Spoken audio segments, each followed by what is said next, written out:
Ini sesi berapa ini? 17. Minggu depan ada Binus Festival, ada sesi dari mitra perguruan tinggi luar ya. Ikuti ya, sesinya bagus, software development-nya. Yang sesi yang mestinya Anda ikuti. Ada beberapa sesi yang lain minggu depan padat acaranya. Binus Festival ini benar festival bagi Binusia.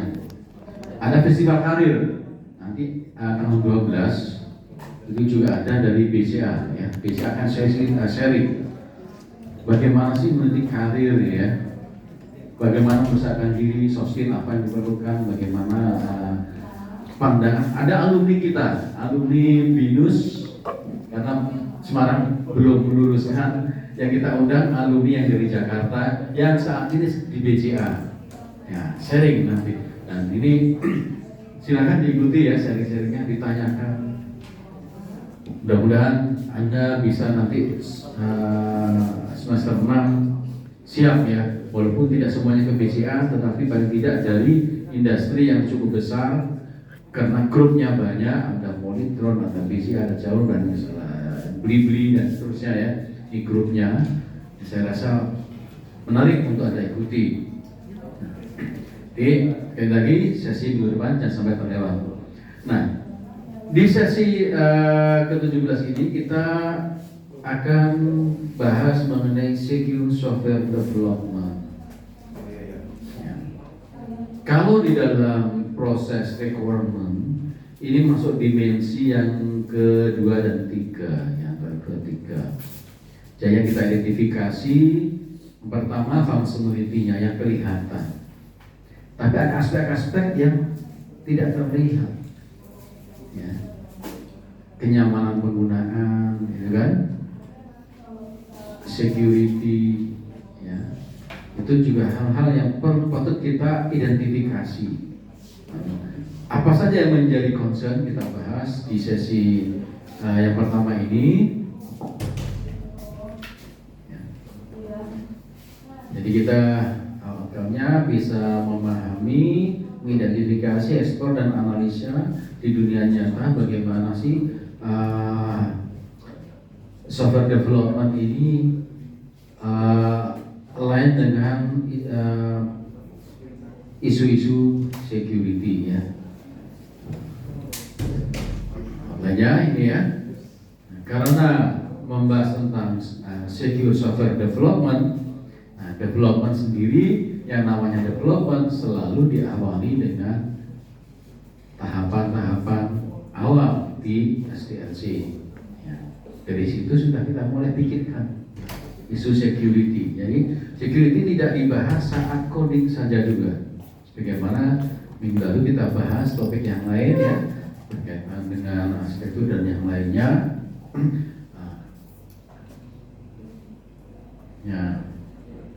Ya, yang kita kenal dengan istilah cyber security yang kontradiksi dengan cyber attacks. Seperti apa cyber attacks-nya? Tentu bukan seperti ini ya attack-nya, ini kan ilustrasi saja. Nah, kita awali dengan pertanyaan, mengapa keamanan ini sesuatu yang memang perlu ya, menjadi masalah untuk kita bahas. Cyber security merupakan hal yang esensial untuk memproteksi data, user privacy, dan beberapa hal yang berkaitan dengan financial loss, reputasi yang mungkin bisa rusak. Bisa kasih contoh, protect data, ya tentunya mudah ya, contohnya kalau protect data ya, Anda membangun sistem, sudah banyak penggunanya. Tapi bagaimana kita bisa meyakinkan pengguna, bagaimana bisa meyakinkan pengguna bahwa data-data mereka ini aman saat sudah menjadi user di sistem kita.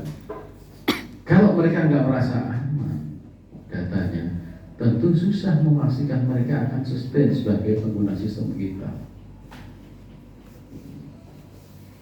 Ya. Dan data ini merupakan aset yang terpenting bagi organisasi. Dibandingkan program, data lebih mahal. Kalau seandainya program kita rusak, kita masih bisa bangun software itu. Kita bisa kembangkan software itu. Tapi kalau datanya rusak, hilang, apalagi hilang, tidak semua data bisa direcovery. Kejadian yang sudah berlangsung masa lampau tidak bisa diulangi dengan kondisi terbaru. Ya. Karena kalau Anda sudah belajar database semester lalu, ada konsep yang namanya relational database. Suatu data yang masuk ke suatu entity atau entitas itu bisa berelasi dengan entitas lain, ya, sehingga kita bisa buat suatu model data yang disebut sebagai entity relationship diagram. Kalau data satu hilang, integritas data terganggu. Nah, ini konsep pertama berkaitan dengan keamanan data. Kalau hanya hilang terus, ya itu sudah masalah ya. Hilang terus tidak bisa diakses, itu masalah. Tapi ada data yang hilang, pindah akses ke orang lain, ini lebih masalah lagi. Tiba-tiba data kita bisa diakses orang lain, masalah besar. Ya. Sehingga membangun software itu tidak sekedar secara logik selesai, secara fungsionalitas terpenuhi. Dimensi yang berkaitan dengan security menjadi hal yang perlu juga dipersiapkan, ya. Untuk proteksi pertama data, privacy user, ya. Jadi ada user sudah kita berikan aksesnya dengan beberapa role yang berbeda. Tentunya masing-masing punya kompetensi, punya kebutuhan akan privasi. Banyak privasi berkaitan dengan akunnya atau data-data yang berkaitan dengan tugasnya, ya, privacy. Ya, beberapa yang lain berkaitan dengan financial loss, reputasi. Karena sistem bisa saja yang kita siapkan ini kalau tidak aman bisa mempengaruhi reputasi organisasi.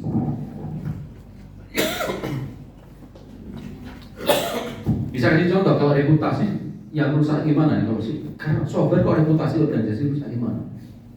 Contohnya gimana?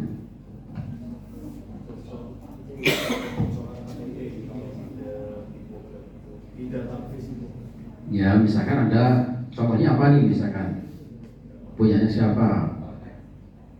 Punyanya misalkan webnya siapa nih? Punyanya Binus gitu kan ya. Reputasi Binus bisa rusak jika tiba-tiba webnya di sini ternyata nggak konsep security. Misalkan ada login tiba-tiba yang muncul bukan wajah Anda atau dosen, tapi itu masih user internal, masih bisa dijelaskan. Bagaimana kalau misalkan yang akses publik, aplikasi itu publik, misalkan sosial media atau yang sosial media lah contohnya ya, yang publik gunakan. Anda banyak menggunakan IG, tiba-tiba setiap Anda login yang muncul orang lain, atau muncul sistem luar yang seharusnya tidak ada di situ. Anda tentunya sebagai user semakin enggan menggunakan IG. Kita sebut contoh saja ya, misal dalam hal ini semakin lama reputasi IG sendiri akan rusak sebagai sosial media yang aman tadi. Oh ternyata nggak aman. Apalagi sosial media berbasis teknologi dan itu satu-satunya network yang dia harus gunakan nih. Kalau misalkan e-commerce mungkin Anda masih punya toko offline-nya. Offline-nya masih jalan mungkin, tapi online-nya sudah nggak percaya. Tapi kalau bisnis layanan yang sepenuhnya digital dan ternyata tidak bisa menjamin keamanannya, sudah selesai. Jadi begitu pentingnya kita membangun software tidak sekedar fungsionalitas yang kita siapkan, tetapi juga berkaitan dengan security. Nah, sistem yang kita bangun ini tentu beragam. Ada yang sistem kita bangun untuk diakses di jaringan yang terbatas, ada disebut sebagai local area network. Ada disebut LAN, setelah LAN ada wide area network. Ada MAN untuk metropolitan area network.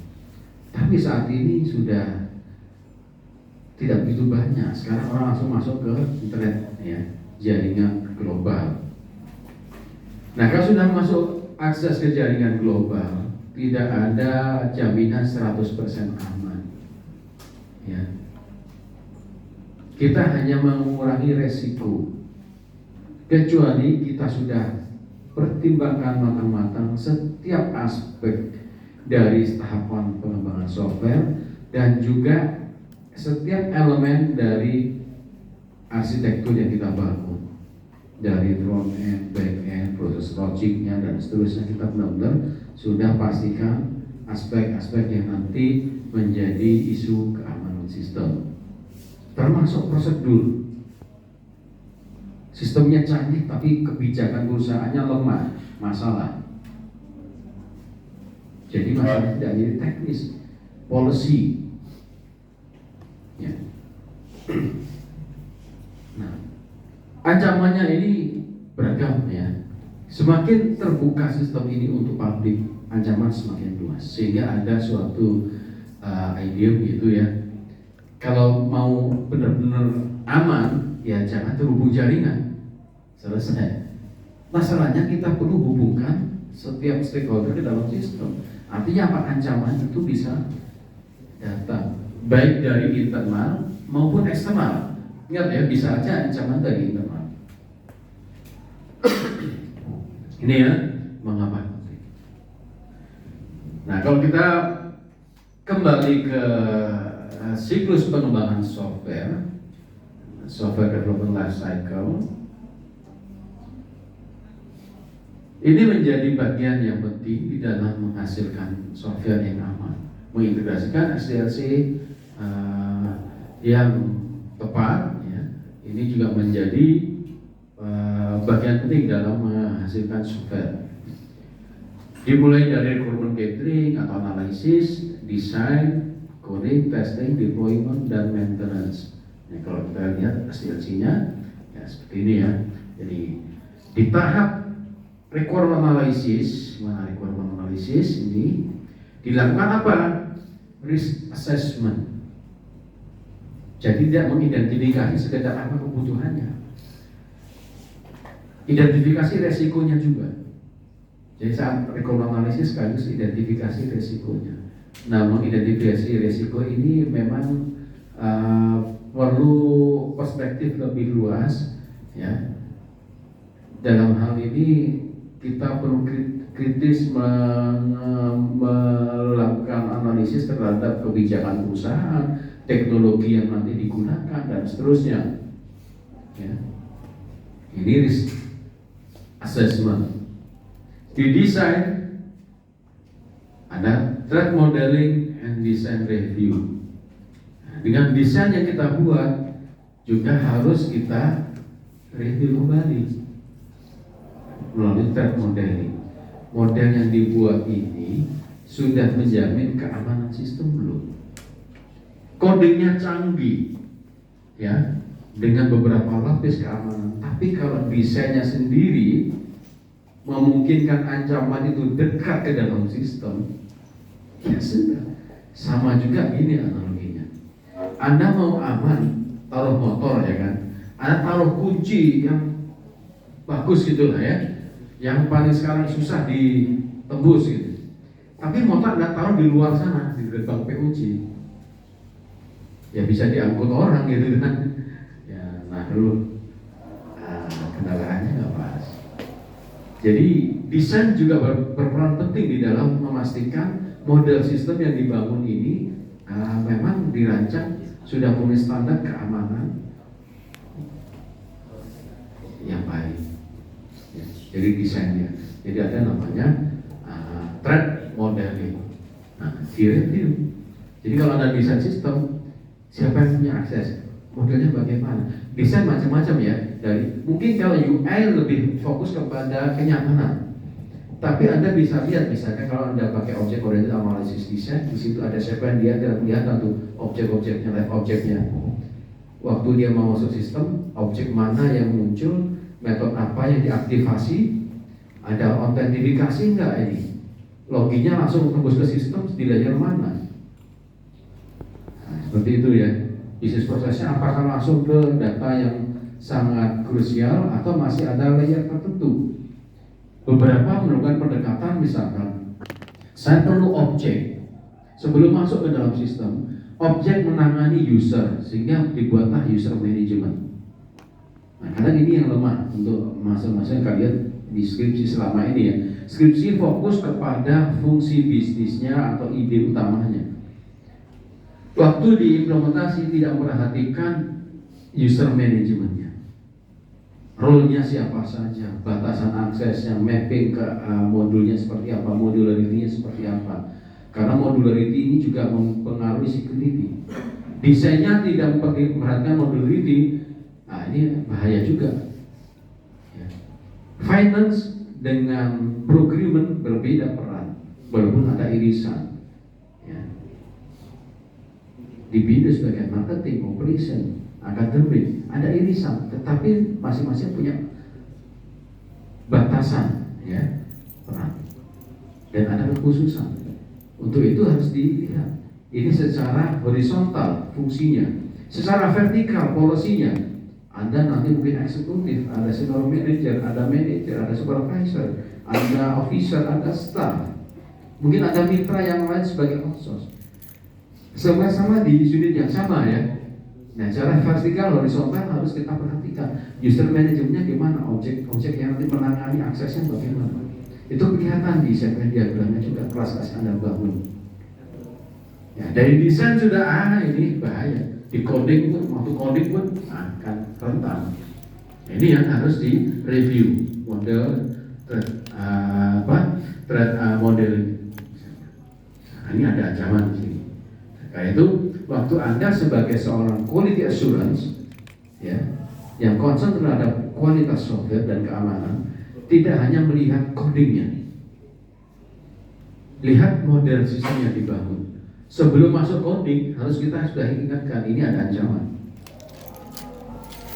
Kalau terusan coding sudah biaya keluar, waktu sudah berjalan lewat waktu, tapi ada resiko yang di depan kita sudah lihat perkirakan. Sebaiknya harus dikoreksi dulu desainnya, ya. Jadi pahami ya. Jadi requirement kita identifikasi, resiko yang muncul, lalu modeling juga kita review, lalu di dalam development kita juga menerapkan yang namanya static analysis, ya, bisa hasil developmentnya. Nah, testing ini banyak, umumnya kalau di testing ini orang banyak fokus di sini.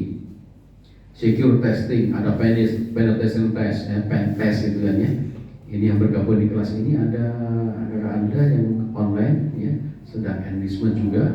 Nah, dia punya ya, join ya di sini ya. Nanti mungkin bisa sharing.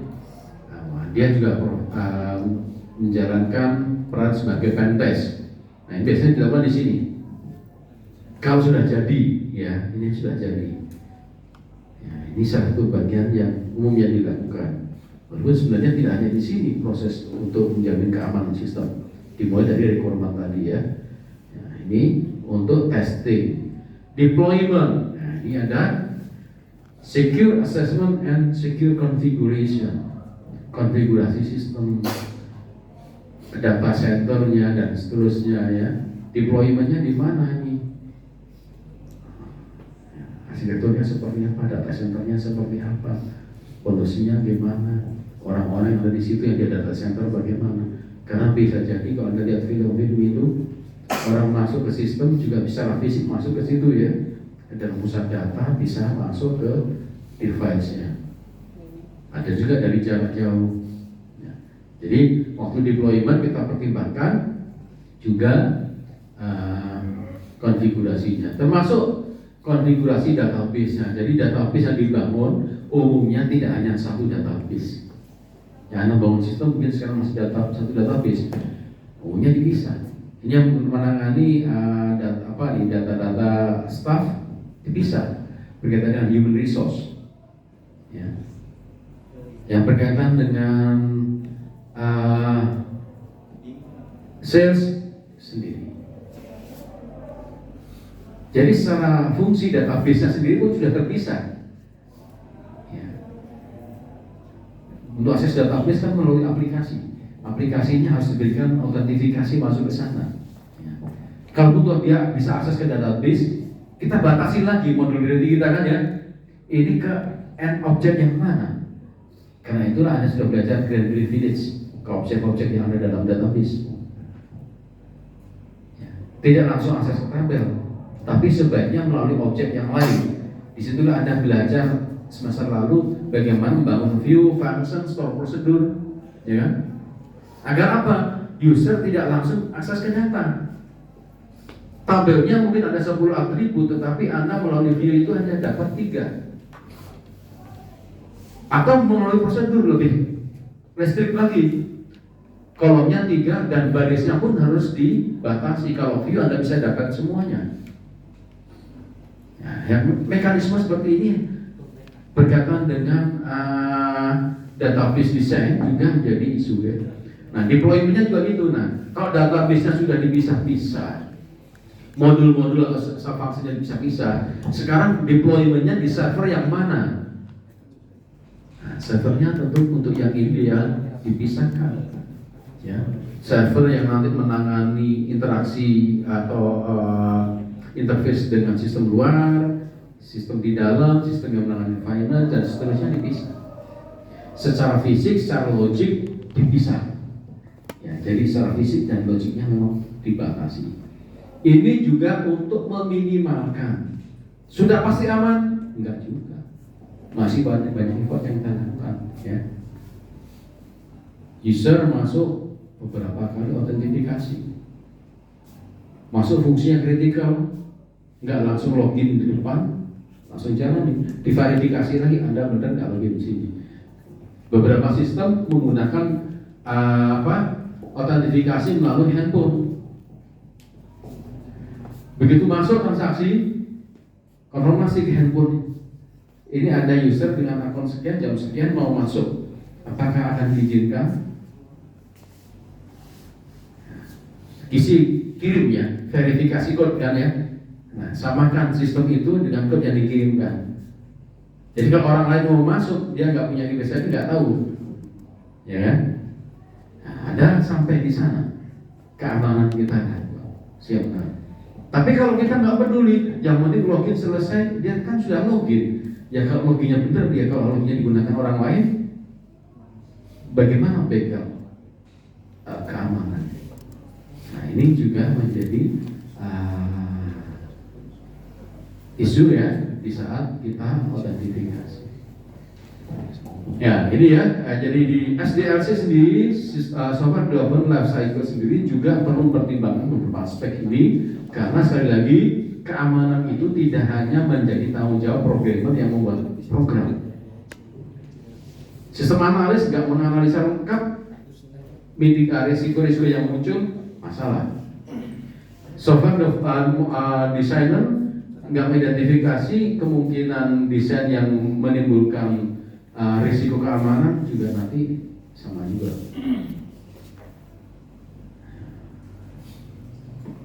Programmer juga sama tentunya ya. Kita coding ya, dengan cara yang mungkin kurang aman. Karena itu ada secure programming ya. Nah, ini lanjut tahapan untuk secure software development life cycle. Di saat requirement, define secure requirement based on threat model risk assessment ya. Nah, design for security with principle like least privilege and defense in depth. Ya, ini tadi kita bahas ya. Coding use secure coding standard. Nah, to prevent vulnerabilities static analysis. Karena beberapa software development tools karena open source orang bisa memahami, ya, ini juga perlu hati-hati. Ya.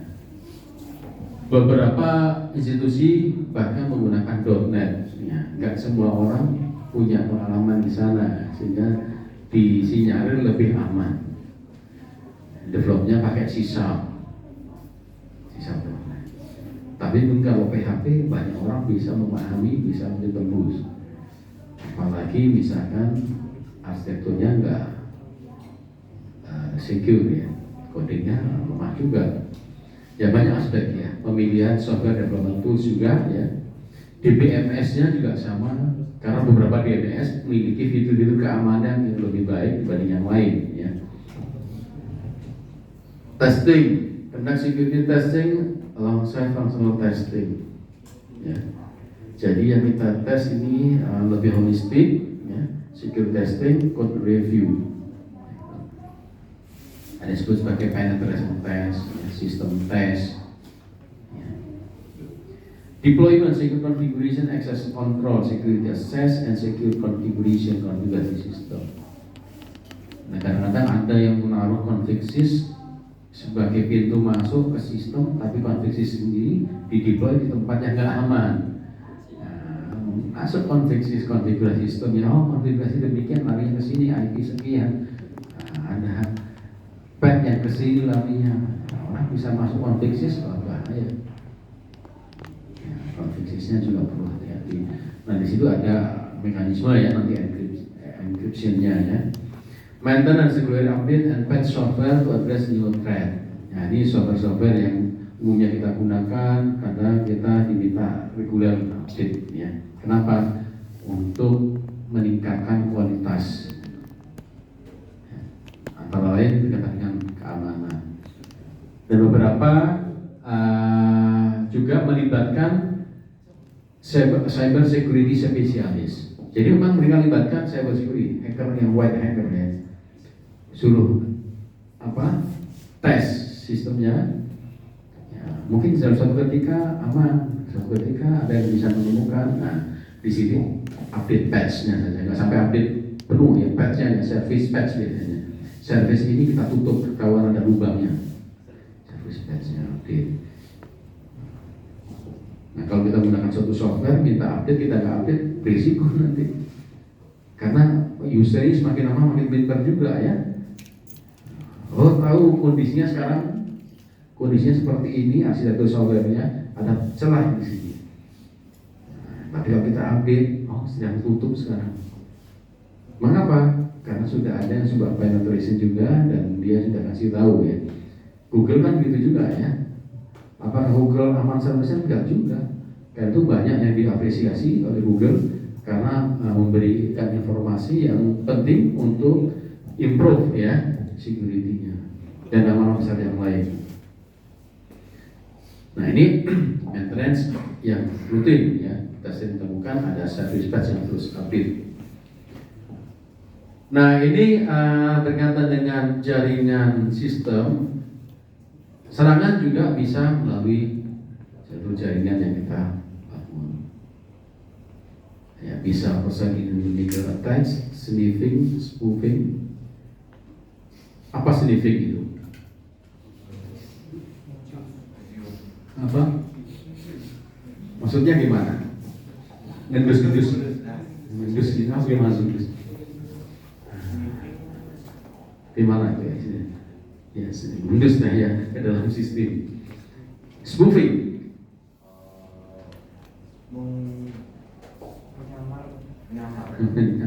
Seolah-olah, ya. Seolah-olah, padahal bukan. Dindus-dindus, pertama ngendus, wah kita bisa nyamar, ya. Seolah-olah dia adalah orang yang punya pola. Nah, teknisnya macam-macam, ya, tentunya, ya. Tentunya aku hati-hati. Mungkin nggak, ya, orang dengan desain sistem kita ini bisa terendus arsitektur kita, konfigurasinya ketahuan, terus dia menyamar. Nah, kita harus lihat, kita yang tahu sistem kita, ya, karena bisa dari sana. Kita harus bisa punya asumsi bahwa semua yang terhubung jaringan itu pasti tidak aman. Selama terhubung jaringan tidak aman. Karena jaringan selama terhubung jaringan berarti dia menghubungkan sistem kita dengan pihak luar. Selama ada yang bisa terhubung, selalu ada celah. Tinggal bagaimana kita selalu aktif menutup celah-celah yang mungkin masuk.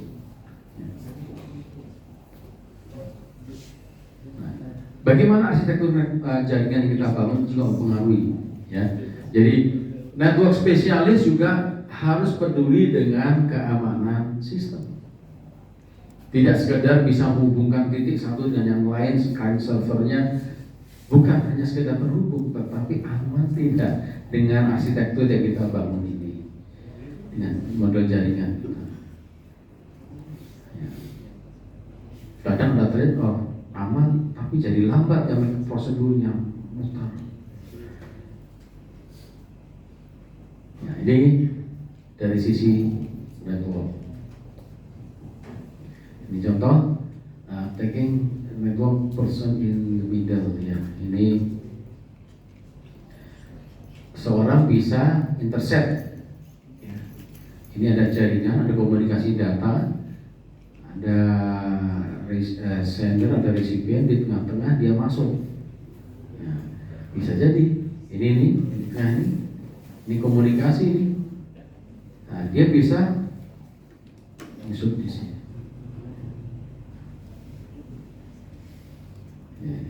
Gimana caranya agar pesan ini tidak bisa disusupi? Di situ ada enkripsi, ya kan? Jadi ada enkripsi, dekripsi, ada belajar hashing juga dulu, ya. Ada enkripsi, nah, yang bisa bukannya yang punya kode itu dekrypt, ya. Tapi kalau enkripsinya mudah juga ditembus, ya, message ditekan di tengah jalan, ketahuan, oh saya dekryptnya tahu ini materinya demikian. Dia tahu bisnisnya, sehingga informasi-informasi yang penting bisa aja bocor, ya. Sekali bernasa aja nggak dijamin juga dia benar-benar aman. Bisa aja ada hacker yang bisa tembus komunikasi, ya.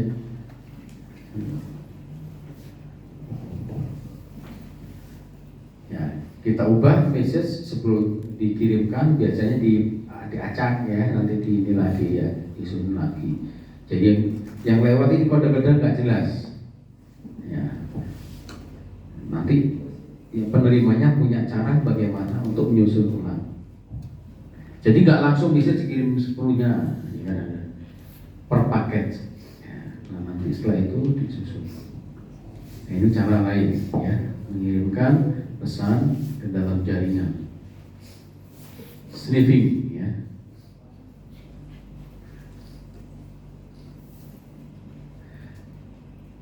You can listen to the traffic going by on the net. Ya, ini kita bisa mengendus atau mengendus, ya, ke jaringan, ikut mendengarkan. Ya, ini hackernya di sini. Ya, ini communication, server, komputer, dia bisa mengendus dua-duanya, membuat koneksi baru, ya, ke server dan di klien, ya, user.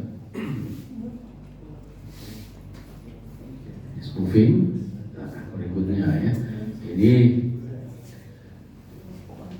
seolah-olah sebagai klien, ya, pretending klien, seolah-olah klien, padahal bukan, ya, masuk ke dalam sistem. Dengan cara misalkan mengetahui spesifik IP address. Nah, IP itu hati-hati, ya, karena tahu IP berarti sudah langkah awal untuk bisa masuk, ya. Hati-hati dengan IP, jangan dibuka juga. Dan kalau Anda punya error membuat program, jangan lupa pasang error handle.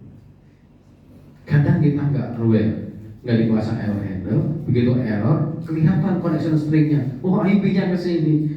Orang buat error dulu, kan, dibuat error. Nanti kita biasanya kalau tes kan yang lurus-lurus saja gitu, tes sistem itu yang jangan lurus-lurus saja, lurus-lurus pertama. Setelah itu dengan ekstrim.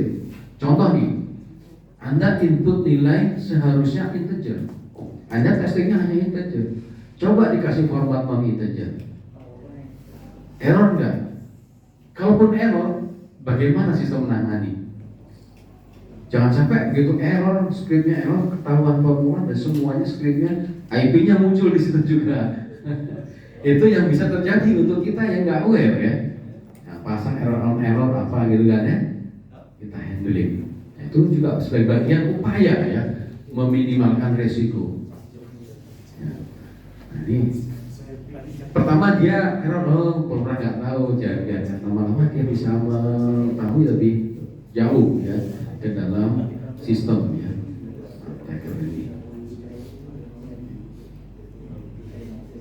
Bisa IP spoofing, email spoofing ya.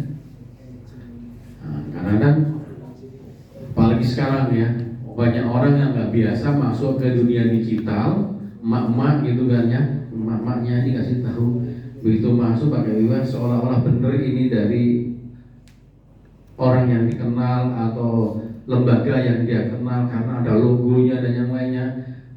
Lalu klik dokumen berikut ini untuk bicara info lebih lanjut.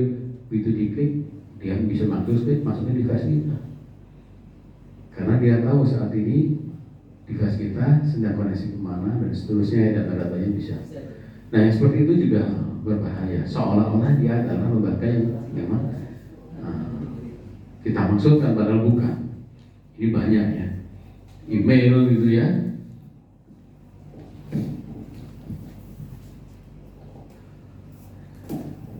Ya, ini beberapa diantaranya. Keamanan yang umum ya, yang sering menjadi ancaman ya di dalam sistem. Injection attack. Ya, ini injection ini macam-macam. Anda yang main misalnya server gitu kan ya, Anda kirim kan SQL itu bisa dynamic query kan ya. Ada juga dynamic query. Dynamicnya sejauh mana dan security-nya bagaimana? Karena dynamicnya Anda bisa inject suatu proses query untuk melakukan transaksi ilegal yang tadinya hanya retrieve data bisa merusak data, ya kan? Anda kirim script dan hanya butuh satu statement saja, koneksi stringnya nunut gitu ya, numpang ke string yang sudah dikirimkan, langsung jalankan. Yang tadinya harus select apa, from apa, atau execute prosedur apa, diganti scriptnya. Drop table, nah selesai, drop table, strukturnya hilang. Delete from, ya. Update apa, bahaya. Nah, ini injection atau injection script di dalam program dibuat database. Broken authentication, ya. Autentifikasi yang lemah ya, memungkinkan penyerang ini akses ke dalam area yang tidak diizinkan ya. Autentifikasinya coba, kalau desain seperti ini, saya login, larinya kalau dia error ke arah sini. Objek ini baru refer untuk ulang. Tapi seandainya ini di bypass masih bisa. Nah, desainnya mungkin objeknya dia tidak, ini masih bisa bypass. Dia pakai kode tertentu, ini akan bypass. Masalahnya. Karena itu kalau Anda punya desain sistem, jangan juga di open, ya. Anda itu rahasia Anda. Kalau punya sistem, desainnya ini nggak boleh orang lihat, hanya orang tertentu saja. Karena apa? Begitu tahu desain sistem yang sampai objek-objek yang dalam sistem, maka dia tahu mekanisme seperti ini. Nah, bahaya juga ya. Authentication, cross-site scripting, ya, XSS, back inject script into web page. Web page-nya diinjek, bisa juga. Jadi tidak hanya database query-nya diinjek, bisa inject script yang ada di web page. berkaitan dengan desentralisasi ini juga ada insecure decentralization. Insecure handling of serial data that can be exploited. Ya. Desentralisasi juga berpeluang adanya potensi keamanan. Insufficient logging and monitoring, lack of detection of response to breach, insider threat, authorized user, intentionally or unintentionally cause harm. Ya, ini yang bahaya, insider threat dari user yang memang punya otorisasi sebenarnya. Ini juga bisa menimbulkan masalah. Karena itu ada user management dan verification. Social engineering, manipulating user to gain unauthorized access. Advanced threat. Nah, ada banyak ya sekarang jenis threatnya. Ini untuk diketahui saja dari sisi aplikasi ya, dan dari sisi network.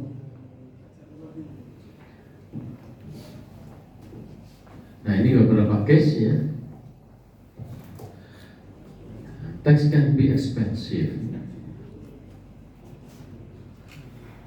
Nah, ini beritanya demikian ya. UK regulator is Equifax sekian pounds per cyberpress. Jadi kenapa ini mahal? Karena tadi serangan itu bisa ke data. Data jauh lebih mahal daripada programnya itu sendiri. Bayangkan kalau NASA orang tahu data-datanya bahaya kan? Tadi perang Irak, Amerika gitu kan. Kalau tahu data-data kekuatan masing-masing, kalau teori Sun Tzu gitu ya, mengetahui lawan itu sudah apa namanya? Mau menang, ketahui kekuatan lawan. Mengetahui berarti tahu datanya loh. Nah, kalau sekarang kan perangnya beda, digital eranya. Perang nggak harus berhadapan-hadapan langsung gitu kan. Kekuatan teknologi digital. Drone tanpa awak. Yang penting dia tahu data, lokasinya di mana, target-targetnya, jalan. Sekarang begitu. Cyber juga sama. Ya. Cuma kita nggak perlu, mungkin saja antar nama besar di dunia maya ini juga sedang berperang. Ya. Ya, dan ini ongkos mahal. Nah, ini ada namanya Big Three konsep di network security ya. Authentication, authorization, confidentiality. Ya. Authentication, knowing with whom you are communicating.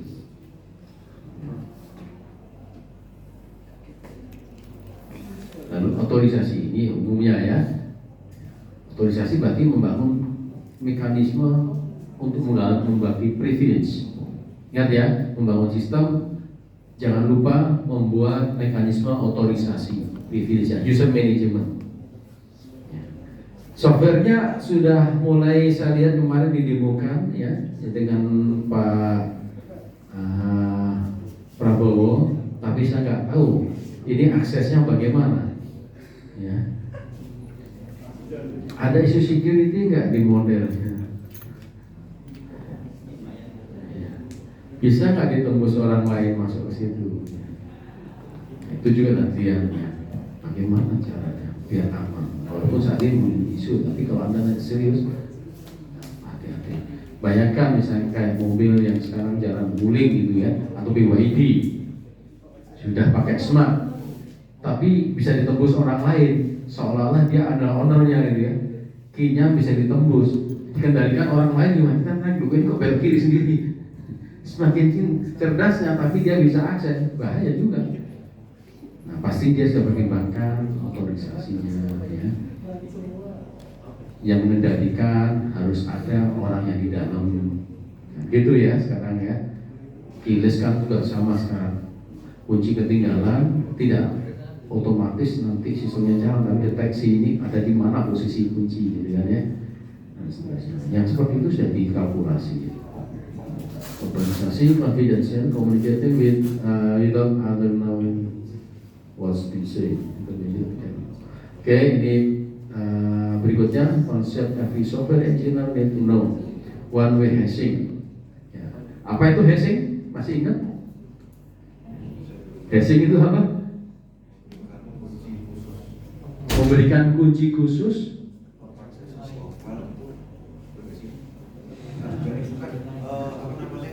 Mendapatkan sebuah kunci khusus terhadap sebuah hal. Misalnya saya 256 gitu. Kalau tadi saya 256 spasi blok-bloknya kan ketemu value-nya itu value derivan itu setiap orang unik gitu. Ya. Ya. Mungkin Mas Gibran ya. Intinya hashing ini suatu mekanisme untuk mengenkripsi isi data sebenarnya. Ya. Enkripsinya gimana? Banyak teknik enkripsi ya kan? Nggak langsung ke lokasinya gitu kan, nggak langsung, tapi melalui indexing kedua. Indexing, ya. Ada yang pakai Hoffman Code dan yang lainnya yang keluar ya. Secret key encryption, public key encryption, certificate, ada mekanisme certificate juga. Fungsi hash adalah salah satu cara encoding dari data ya. Inputnya sama, outputnya sama, berarti nanti di encrypt. Bisa makan sesuatu. Nah, expansionnya macam-macam ya di sini ya.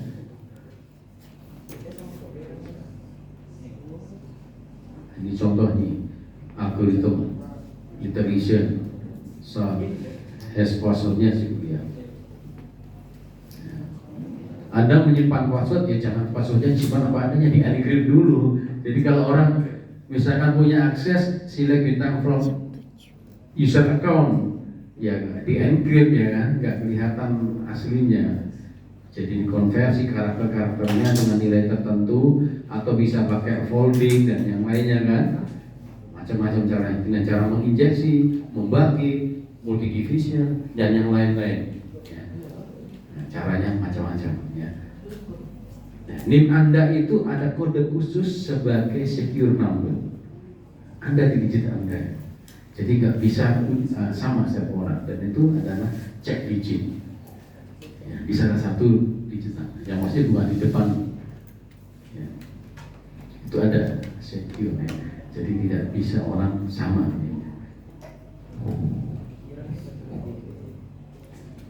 Secret key encryptography. Ini encryption ya. Ini one key. Ini adalah mekanisme untuk enkripsinya. Nah ini dia nggak tahu ini isinya apa. Yang tahu adalah orang yang menerima. Ya. Di tengah-tengah ini bingung ini apaan. Nah, yang tahu yang memang sudah punya key-nya. Ini mekanisme keamanan sistem yang dibangun dengan model kriptografi. Nah ini ada beberapa mekanisme kriptografi, ada key pairing ya, key 1, key 2, ini di pairing dan seterusnya. Nah, jadi komunikasi data di sini tidak langsung data apa adanya dikirimkan, ya. Tapi di encrypt, ada cryptnya, disembunyikan ya. Ada yang pakai certificate authorization, ya. Jadi membukanya pakai certificate, diberikan kode sertifikatnya. Jadi setiap transaksi dapat sertifikat. Ya semacam apa kalau kita kan top apa namanya kalau kita dapat verifikasi di handphone itu OTP. Tapi kembali lagi OTP-nya juga harus aman. OTP-nya kita sembarangan kasih orang lain nggak aman juga ya.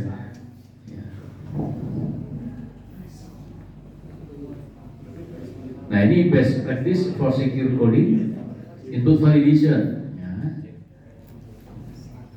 Menggunakan API yang secure, hati-hati menggunakan API.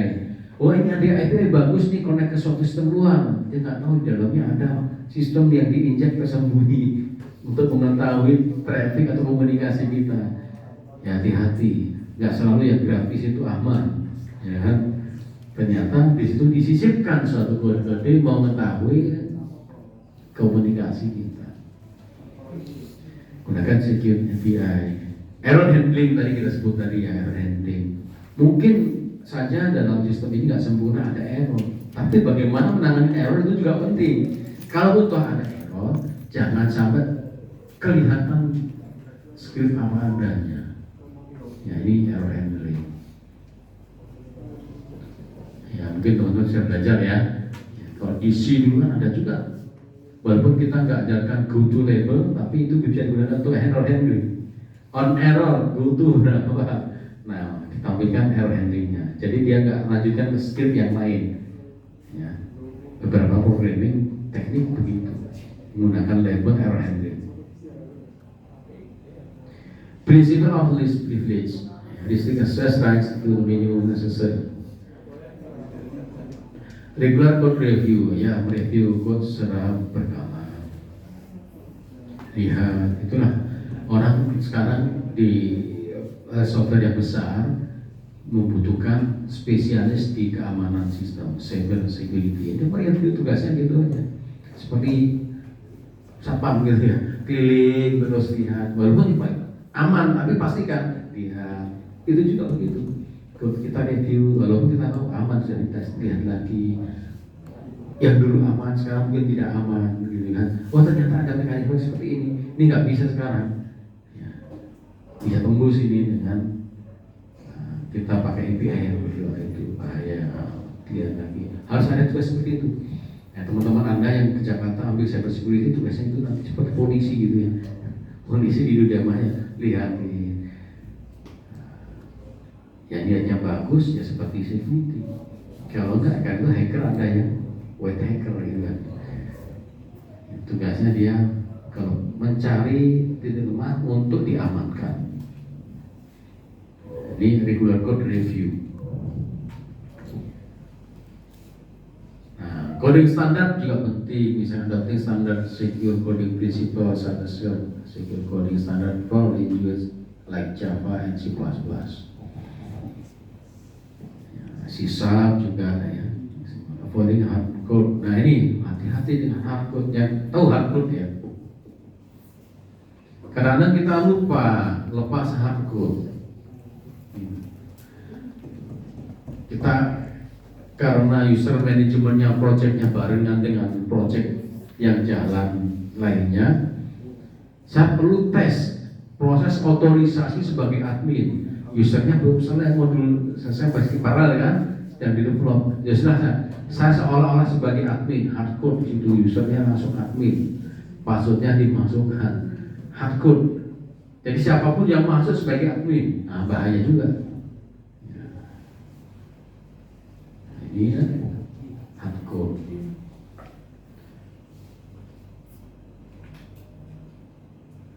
Nah, beberapa security testing di sini kita bisa lihat ada static analysis, dynamic analysis, penetrating test ini yang banyak dilakukan ya. Fuzz testing, static testing ini melakukan eksaminasi kode ya, tanpa melakukan executingnya, melakukan analisa, tidak perlu jalankan. Contoh sonar Q ya. Dynamic analysis ini tes aplikasi yang sedang jalan untuk mengidentifikasi kelemahannya. Jadi ada yang dites secara statis di sini tanpa menjalankan, ada yang dynamic dites saat running. Penetration testing melakukan simulasi sebagaimana situasi yang real ya, untuk attack bagian-bagian atau titik lemah dari sistem. Fuzzy testing melakukan send random data untuk application to find security loopholes. Karena itu ada tes ya, data testing, jangan hanya data normal, data anormal masukkan dulu sebelum deploy, sehingga nanti ada kemungkinan-kemungkinan yang kita sudah antisipasi kalau ada kelemahan sistem.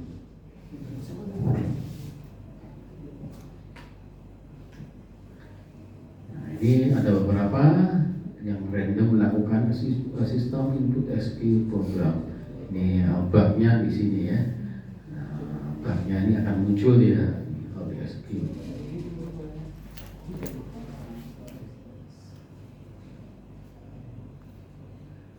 Oke. How do you make programs crash when a bug is encountered?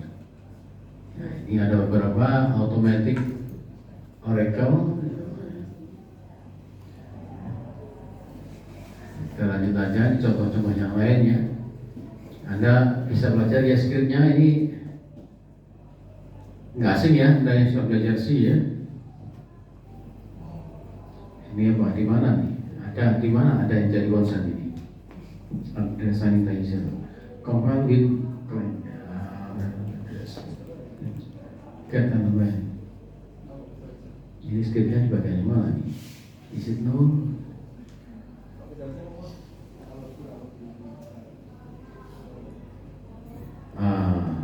Ini ya, ini lebih aman ya. Ini kan return A yang ke I, tapi mungkin nggak nul. Nul itu sering masalah ya, dalam query database juga sering masalah. Data yang harusnya benar karena diagregat dengan nul bisa nul hasilnya kan? Dan nul itu bisa menimbulkan error juga. Nah ini ada handlingnya. If nul dilakukan apple. Kalau enggak di returnnya. Jadi melakukan validasi itu penting. Ya. Ini, nah yang lainnya ini lebih secure lagi. About region get allocated. Nah ini ada beberapa mekanisme ya untuk address annotation.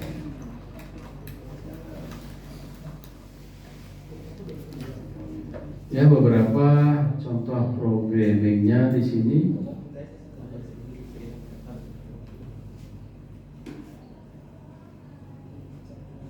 Perform regression testing, execution time. Nah, waktu juga menjadi concern ya, karena testing itu dilakukan juga ingin tahu kinerja sistem saat concurrency user ini memang sudah pada batas yang sudah tidak ideal.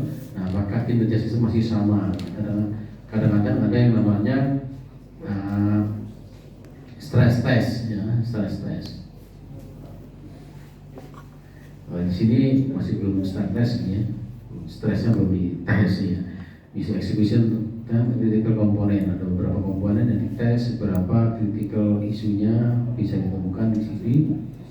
Ini build, test, masa indisnya, teorinya.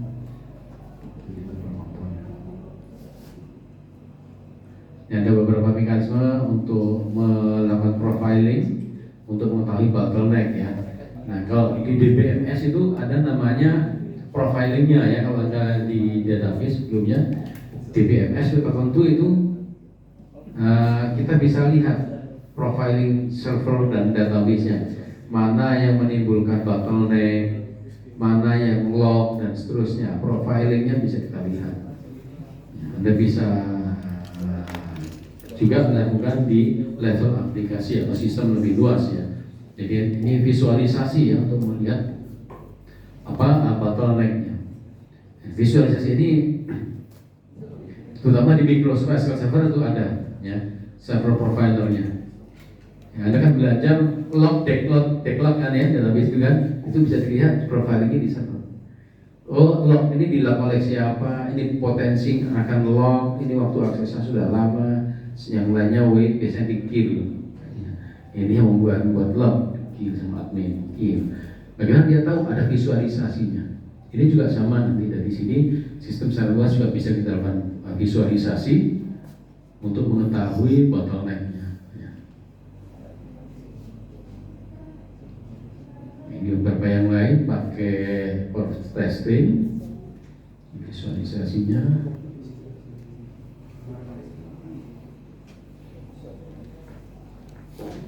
Nah, ini yang melihat queuing-nya ya. Ini yang tadi saya sebutkan di dalam database, kita bisa lihat juga queuing-nya ini. Beberapa aplikasi akses ke suatu database, kita bisa lihat profilnya, mana yang sedang antri, berapa lama antri, mana yang sedang log dan seterusnya. Nah, stress testing itu mengetahui mungkin saat kita jalan sendiri 2 orang dengan teman kita, gimana kecepatan aksesnya? Aman, nggak ada masalah, no issue. Tapi coba sekian ratus user atau sekian ribu user yang menjadi target user dalam waktu bersamaan, hit system.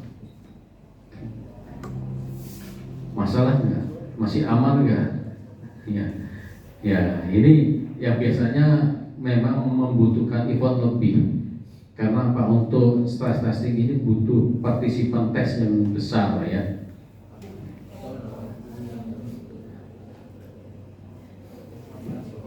Nah, ini ya, stress test commonly put aggregate classes robustness. Subtesting.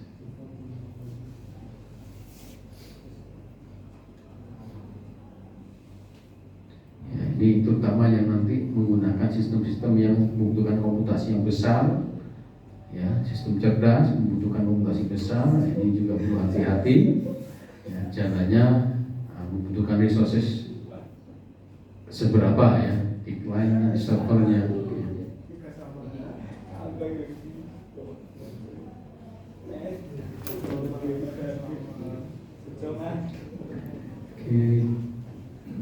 Ini beberapa tools, mungkin saya nggak bahas lebih lanjut ya, beberapa tools ya.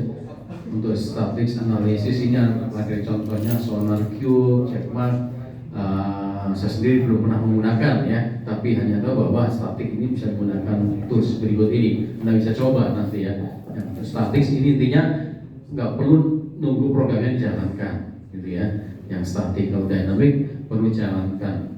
Contohnya ada beberapa ini bug switch ya, untuk XSS tadi ya, SQL injection bisa menggunakan. Ini ya, SQL injection jadi isu juga masih. Ada untuk dependency management tools ini pakai String. Ya, String ini juga belum pernah ya, saya coba juga.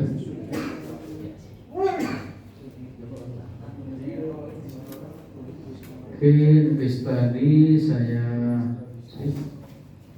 Oke, di Zoom di sini apakah sudah hadir teman kita? Bu Zakir bisa open mic?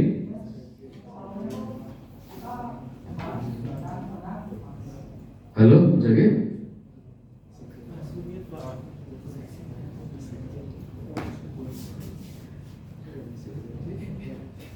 Yang mute di sini. Oh, selama ini saya mute ya. Kok nggak ada yang komen ya? Halo, Bu Zakir?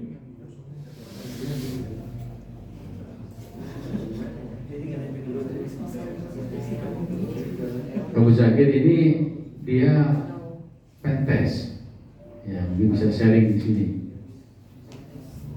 Abu Zakir, halo, halo,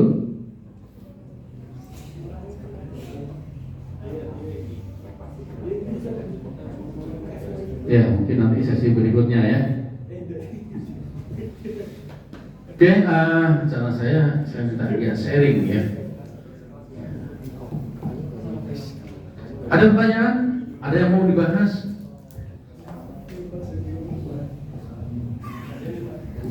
Proyeknya sudah sampai di mana?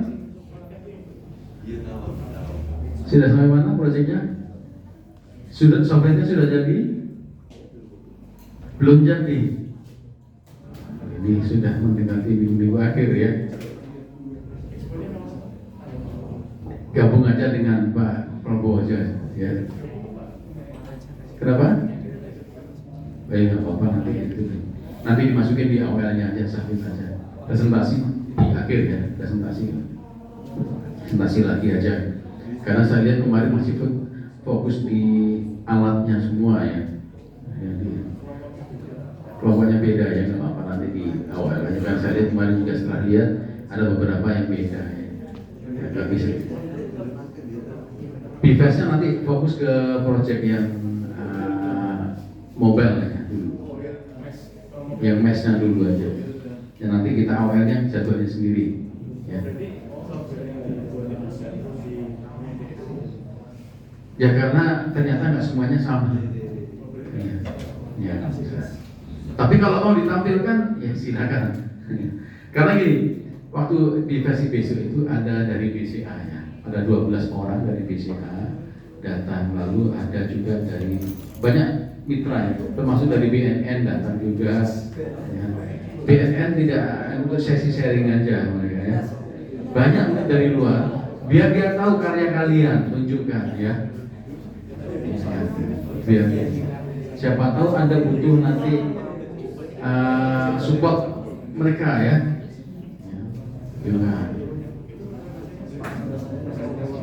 Sesuai jadwal, kalau paling tidak di sesi terakhir nanti ya ada presentasi.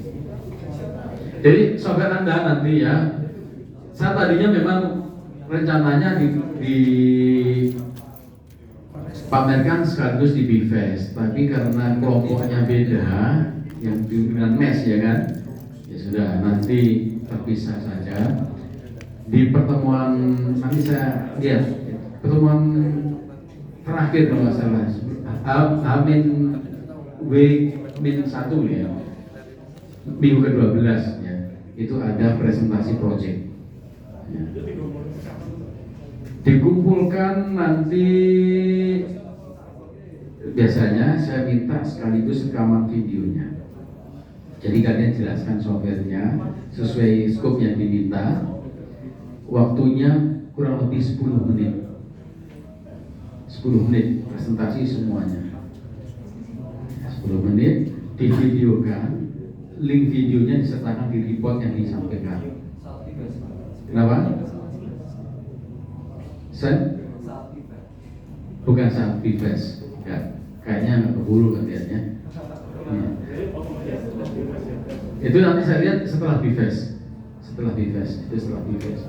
Karena fokus kepada demo di MES-nya dulu aja. Ya. Cuman beberapa kemarin saya coba iseng tanya yang sensor nyiram tanaman siapa? Ya, tanaman ya. Mungkin ke depan di improve, jangan hanya nyiram tanaman. Ya, nutrisi ya. Kan ada beberapa sensor kan, tapi dibatasi. Itu yang menarik. Ini sudah bisa nyiram untuk tanaman apapun, bisa nyiram itu. Tapi next bisa kembangkan untuk tanaman tertentu yang butuh mapping nutrisi tertentu. Software Anda tantangannya adalah bagaimana mengkonfigurasi nutrisi untuk tanaman yang berbeda. Kalau bisa pakai untuk tanaman bayam, wortel atau buah, ya, nutrisinya sama enggak? Nah, konfigurasinya gimana nih? Bagaimana membuat software yang generik bisa dipakai untuk memberikan nutrisi tanaman dan konfigurasi yang kita atur. Sistemnya makin cerdas lagi, ada rekomendasinya, best practice-nya. Kalau Anda pakai, oh nutrisi ini sekian komposisinya, dia cerdas belajar sendiri. Oh, itu ada AI-nya lagi.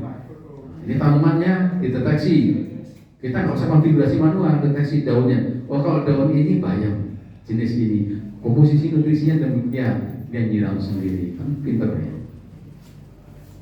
Kedepannya harus improve gitu. Ya, sekarang apa hanya nyiram saja. Tapi sebaiknya harus bisa lebih. Ya, kalau di sini kan banyak potensi ya kehidupan laut ini.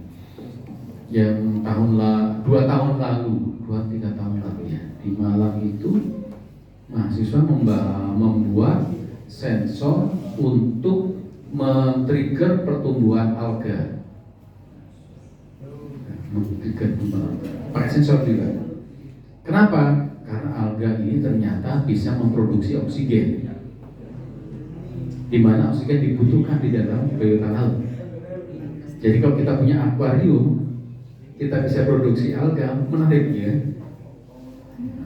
Nah kayak gitu tuh, menarik. Dan dia dapat hibah dari Dikti akhirnya untuk risetnya, dapat hibah. Nah cari yang tidak sekedar nyiram, yang kira-kira apa ya yang saat ini jadi. Biar nanti apa risetnya ada yang mendanai lebih lanjut. Karena mungkin riset lebih lanjut nggak perlu biaya ya. Ditambahkan jadi lumayan dapat berapa belas juta gitu. Banyak. Saya nggak ada yang ngurusin, itu ya. Itu mestinya itu dulu masih pakai tabung biasa. Saya sudah minta karena sudah magang ya, kepegang, sudah magang. Saya challenge-nya, gimana caranya kita kemas ya, software kita dan alat kita ini ke dalam suatu model yang nanti bisa tahan air, masuk ke dalam air. Jadi yang dijual adalah paket modul gitu ya, modul untuk pengembangan alga. Sehingga kalau kita punya akuarium di rumah bisa dipasang, laku itu. Ya, modelnya dibuat tabung biasa. Ya, harusnya modular, nggak usah tabungnya, fokus kepada produksi alganya. Sehingga orang yang punya akuarium ukurannya berbeda-beda nggak masalah. Nah, coba Anda lihat potensi ini bisa komersialisasi. Saya punya alat kayak gini, potensi komersialisasinya di mana? Ya, kekurangan kita orang computer science adalah kemasannya yang nggak bagus. Ya, Anda harus kolaborasi dengan orang bidang lain, ya, desain, engineering, ya kan? Kalau kolaborasi dengan engineering, Anda engine-nya bagaimana membuat model produknya, jadi bantu. Ajukan paten, hati, tawarkan ke industri untuk produksi massal. Bisa. Wah, Anda yang ke industri juga tuh. Jadi Anda punya ide, saya lihat idenya menarik-menarik. Kadang kita terlalu abai dengan original ide kita, sehingga kita ya selesai sudah. Padahal orang lain bisa saja melihat itu suatu potensi untuk diproduksi lebih banyak, dijual. Ya, itu yang namanya research berdampak. Ya. Ada yang kemarin yang buat ke industri ya, oh ya. Yang ke ya sudah dites belum, tapi sejauh ini gimana hasilnya?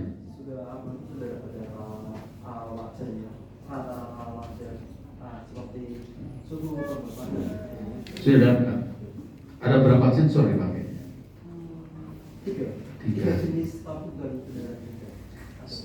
Tiga jenis. Sensornya ini kira-kira sudah diuji berapa lama tahan jalan?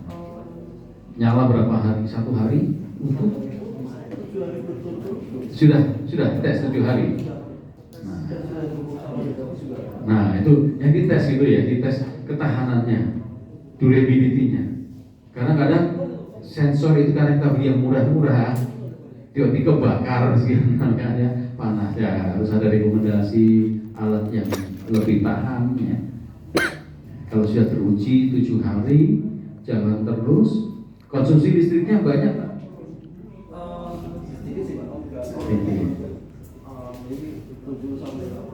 Nah, ini nggak terlalu ya, nggak terlalu memakan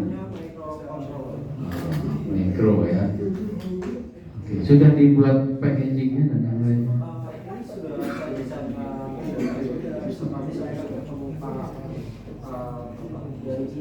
Ya. Ya. Tapi timnya ada anak IE nggak? Nggak ada. Ya nggak apa-apa, kita fokus ke engine-nya ya. Tapi kalau seandainya itu potensial untuk diproduksi, kita bisa kolaborasi. Itu bisa 2 haki, satu modelnya, yang kedua adalah model produknya. Itu 2 haki dihakikan. Ya, kalau diamankan dulu, dihakikan dulu, baru nanti kita produksi masalah. Di sebelah sudah mari pulang ya, kita belum pulang. Oke ya, berarti sudah jadi ya, jadi uji ya. Aman nggak? Aman sih Pak. Bagaimana memastikan aman? Aman dari terakhir kami sebelum tanggal 11 ini kita sudah pernah testing dua sensornya sendiri dan sudah berjalan kurang lebih kemarin ada 2 batch tes. Jadi dari pertama dijalankan juga nyala terus dari setiap baik dan bisa install database dan baik. Database-nya dari Korea sih kita ambil dari terus yang kedua itu satu Fitri sekalian saya tinggal ke pulang ke Purwodadi sekalian saya tinggal di rumah nggak saya lampai saya cek data Berapa hari itu? 2 hari. 10 hari. 10 hari aman ya. Data bertampung terus. yes. Database-nya masih di lokal. Database-nya sudah pakai server yang di Korea Seperti Korea. Main API yang ada di sana. API-nya. Ya, oke. Sudah di Korea. Akan diimplementasikan kalau gitu ya. ini sedang di 2 server yang terintegrasi itu jadi satu ke arah servernya nanti. Oh, oke. Berarti yakin digunakan ini dia. Bagus. Oke. Luar biasa ya. Ini ada kepuasan kan ya, kalau digunakan ya. Ada apresiasi dari Koreanya? Enggak, saya pakai Smartdesk. Oke. Yang lainnya ada yang sudah mulai jadi kemarin siram tanamannya, nyiramnya gimana nih caranya? Ada sensornya juga. Ada sensornya. Dipompa atau dituang? Jadi misal ada penyimpanan air itu nanti bisa diambil gitu. Ada yang ambil air? Disedot sama sensornya itu nanti. Oh, sensornya nyedot. Oke. Ada kapasitas dia bisa mampu sedot? Kapasitas apa? Air yang disedot? Kan airnya mungkin perlu berapa? Wadah sendiri. Ya, wadahnya ini perlu dibatasi nggak? Ini maksimum berapa liter gitu? Belum ada ini. Belum ada ya. Simulasinya mungkin pakai sedotan aja gitu ya, kecil ya. Pakai kemarin pakai selang. Pakai selang. Oke. Sensornya mengetahui ini perlu disiram atau tidak gimana? Ada sesuai sensornya itu kelembapan. Jadi Kelembapan. di tanah gitu. Dia bisa deteksi berapa jarak tanahnya. Di sini mungkin basah, di situ kering gimana? Sekitarnya Ya itu ya di sekitarnya ya, itu yang masih perlu diimprove. Karena nanti mungkin kalau tanah mandilnya kan yang kita lihat kondisi sekian radius kan ya, yang jadi tanah. Ya kalau Pak idenya mungkin sudah ada, tapi itu jadi tantangan nanti.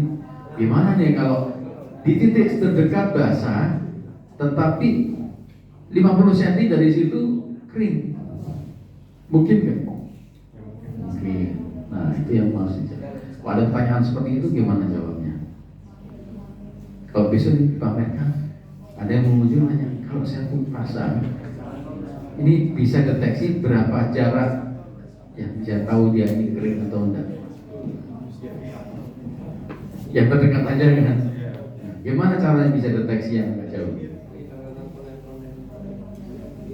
itu tantangannya. Ya, itu tantangan yang jawabnya. Yang penting kita tahu, oh ini masih ada batasinya sampai di sini. Tantangannya sampai itu. Tinggal bagaimana aja tantangannya. Ya apa kita nggak tahu batasannya ya. Kita tahu oh ya, sistem ini masih ada batasannya nih. Di seperti itu. Sebenarnya saya lebih tertarik kalau pakai nutrisinya sekali ya. Sama aja cara kerjanya kan. Ya lebih kompleks sedikit. Ya kalau nutrisi, karena itu tantangan kering itu tadi area tertentu kita nggak bisa handling kecuali taruh sensor lagi kan banyak kan. Tapi kalau untuk hydro kita hanya ukur pH-nya, nutrisinya, ya kan, hidroponik kan. Dan sekarang lagi booming kan menanam di area yang terbatas di kota-kota besar ini. Menanam di area di rooftop dan yang lainnya sedang booming. Cuman kan kita mungkin perlu alat yang bisa deteksi kadar mineral di setiap medianya. Itu menarik ya. Yang lainnya nih apa proyeknya kemarin dunia? Jadinya tetap absensi. RID-nya gimana jadinya? Dia pakai kartu tapi di situ ada